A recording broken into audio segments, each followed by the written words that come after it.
Mga mi, samahan niyo po ako, magbablog ako ngayon at biglaan mo namasyal ako sa Eco Park. Maglalakad-lakad ako para mabawasan naman ang aking taba-taba sa katawan. Sa video na to, dalawa lang kami ni Kuya Moy na namasyal. Sa tagal ko nga pala dito na malapit lang naman ako sa Eco Park. Ngayon lang talaga ako naligaw at naisip na pumunta dito. So hindi ko pa alam kung anong activity. At nga, medyo malayo-layo din yung nilakad ko dito at hingal na hingal ako. Tapos ito nga pala yung first stop namin. May shooting range dito kaya sinubukan namin. At napakagaling ko, promise, nakabusay talaga ako dito. At ayan nga, nakailang tanong ako kay ate ko, nakailang shoot na ako kasi nasa 200 pesos 25 na shots. At ito naman, si kuya naman ang sumubok na mag-target shoot, diba? Siyempre, mas magaling ang nanay, mas madami akong tinamaan. Si kuya, natamaan niya lang yung background sa likod, diba? Partida, mas malabo pang mata ko yan. Yabang.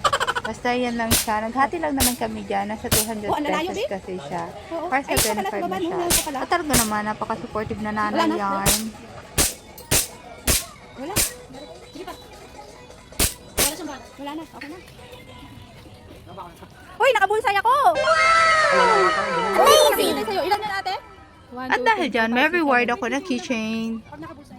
Tapos yan, umikot-ikot pa kami at sumilip kung ano pang makikita dito sa Eco Park. Maganda sana to kapag i-develop pa nila kasi alam mo, nakaka-relax siya kahit paano makapamasyal ka kahit nasa city ka, diba?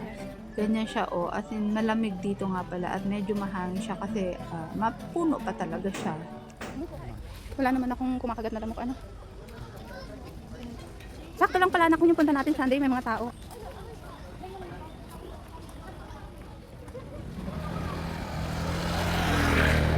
Ayan ako, nag-replay yan. Ano naman yan? Oh. Ang mangko. Ang anak ko, wala na talaga si Iye ang dagang. Iye na lang talaga, wala na yung gang.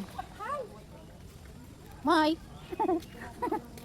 So ngayon mga mi, nandito ako naglalakad-lakad para ma-burn ang aking fat. Nasa, wait lang, nasa Eco Park ako. Kasama ko ang aking anak, dalawa lang kami. Ayan, pabalik na ako mga mi. Nak. Dalawa tayo dito sa aking vlog, di ba? Iye ang dagang to. Ba't ngayon iye na lang? Ayaw mo na magpakita sa camera talaga. So ako na lang to mga mi. At eto na nga, gusto subukan ni Kuya mag-wall climbing. Kaya naman pinayagan ko na siya mag-wall climbing. Nasa 200 pesos nga pala yung bayad dyan.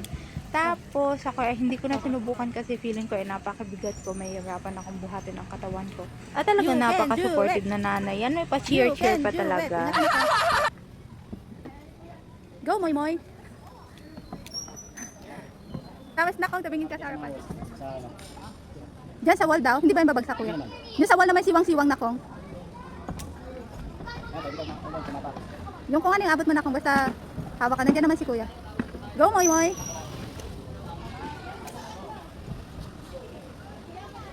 Bumigay na. Kailan pa ba yan siya kuya?